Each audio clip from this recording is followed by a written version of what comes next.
नमस्कार, मैं शालिनी और आप देख रहे हैं प्रयाग खबर। आई बढ़ते हैं आज की बड़ी खबर की ओर।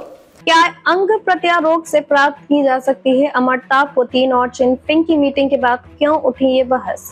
रूसी राष्ट्रपति व्लादिमीर पुतिन और चीनी राष्ट्रपति शी जिनपिंग ने बीजिंग में अमरता की प्राप्ति के लिए जैव प्रौद्योगिकी उपयोग पर चर्चा की। पुतिन ने अंग प्रत्यारोपण के माध्यम से हमेशा जवान रहने का सुझाव दिया, जिस पर विशेषज्ञों ने सवाल उठाए हैं। उनका कहना है कि अंग एक दुर्लभ चिकित्सा संसाधन है और बार बार प्रत्यारोपण मुश्किल हो सकता है। दीर्घायु के अन्य तरीकों पर भी चर्चा की गई है। रूसी राष्ट्रपति व्लादिमीर पुतिन और उनके चीनी समकक्ष शी जिनपिंग ने बीजिंग में एक सैन्य परेड के दौरान अमरता की प्राप्ति के लिए जैव प्रौद्योगिकी के उपयोग पर चर्चा की, जिसने वैश्विक ध्यान आकर्षित किया है। विशेष रूप से पुतिन ने सुझाव दिया कि बार बार अंग प्रत्यारोपण से व्यक्ति हमेशा जवान रह सकता है।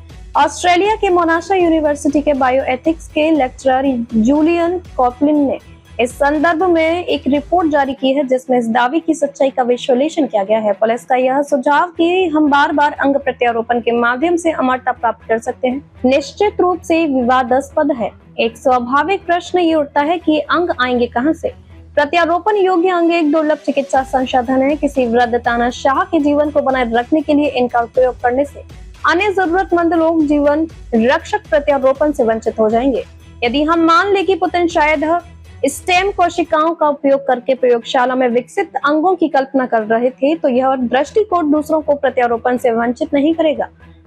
हालांकि विज्ञानी मानव ऊतकों के कुछ पहलुओं के मॉडल बनाने वाले लघु और गणनायक विकसित कर सकते हैं, लेकिन पूर्ण आकार के प्रत्यारोपित अंग बनाना वर्तमान क्षमताओं की पहुंच से बहुत दूर है। यदि काल्पनिक रूप से हमारे पास असीमित प्रतिस्थापना अंगों तक पहुंच भी हो, तो भी उम्र बढ़ने के साथ हमारे शरीर का सामान्य लचीलापन कम हो जाता है। इससे बार बार होने वाले प्रत्यारोपण सर्जरी से उबरना और भी कठिन हो जाएगा। बूढ़े होते दिमाग भी इसमें एक बड़ी बाधा पेश करते हैं। हम अपनी पहचान बदले बिना एक किडनी या लिवर बदल सकते हैं, लेकिन हम अपने दिमाग को नहीं बदल सकते। मस्तिष्क प्रत्यारोपण के बाद हमारे शरीर में जो भी रहेगा वह हम नहीं होंगे। खबरों में अब तक के लिए बस इतना ही। फिर होगी आपसे मुलाकात, तब तक के लिए नमस्कार और देखते रहिए प्रयाग खबर। ऐसे ही लेटेस्ट अपडेट पाने के लिए हमारे चैनल को सब्सक्राइब करें और तुरंत नोटिफिकेशन पाने के लिए बेल आइकन प्रेस करना ना भूलें। यदि आप हमें फेसबुक या इंस्टाग्राम के माध्यम से देख रहे हैं तो हमारे पेज को फॉलो जरूर करें। धन्यवाद।